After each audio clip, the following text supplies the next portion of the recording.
चलिए अब बात करते हैं हम सिंधु घाटी सभ्यता की नगर योजना के बारे में।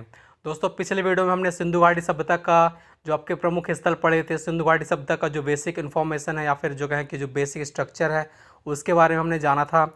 आज हम बात करते हैं दोस्तों सिंधु घाटी सभ्यता का जो आपकी नगर योजना व्यवस्था रही है उसके बारे में। सिंधु घाटी सभ्यता की जो सबसे बड़ी विशेषता मानी जाती है वह दोस्तों वहाँ की नगर योजना ही मानी जाती है, क्योंकि यहाँ पे जो सड़कें थी वह जालनुमा जो आपकी कहें कि जो ग्रिड पद्धति पे बनी थी, और दोस्तों यहाँ पे जो गलियाँ थीं इन सभी के जो बहुत ही अच्छे जो आपके कहें कि व्यवस्थित ढंग से इनका जो है निर्माण किया गया था। तो आज हम इसके बारे में बात करते हैं। ऐसी बहुत सारी जो विशेषताएं हैं जो कि हमें सिंधु घाटी सभ्यता के अवशेषों से प्राप्त होती हैं।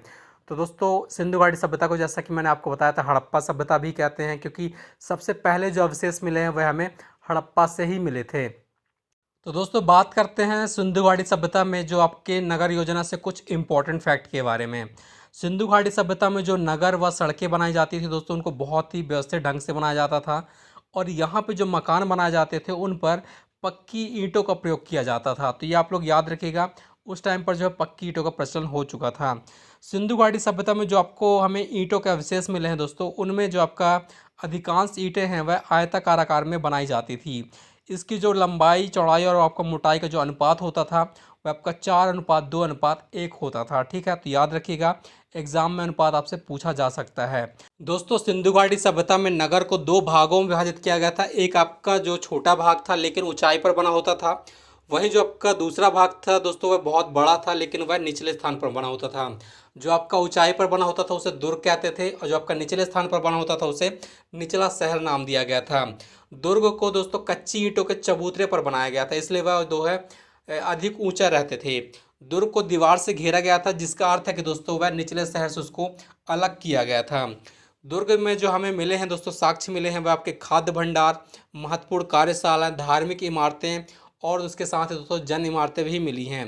दोस्तों हड़प्पा शहर में यहाँ की जो प्रमुख विशेषता रही है वह आपकी जल निकास प्रणाली रही है, क्योंकि यहाँ पे जो सड़कें और नालियाँ थी वह समकोण पर बनाई गई थी, यानी कि वह एकदम सीधी रहती थी और दोस्तों ग्रिड पद्धति पर बनाई गई थी।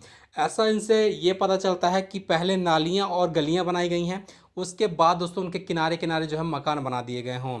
लेकिन दोस्तों आप लोग याद रखिएगा कि जो यहाँ पर नालियाँ बनाई जाती थी वह पक्की ईंटों तथा पत्थर से ढकी होती थी, जिनके निर्माण में ईंटों का प्रयोग किया गया होता था।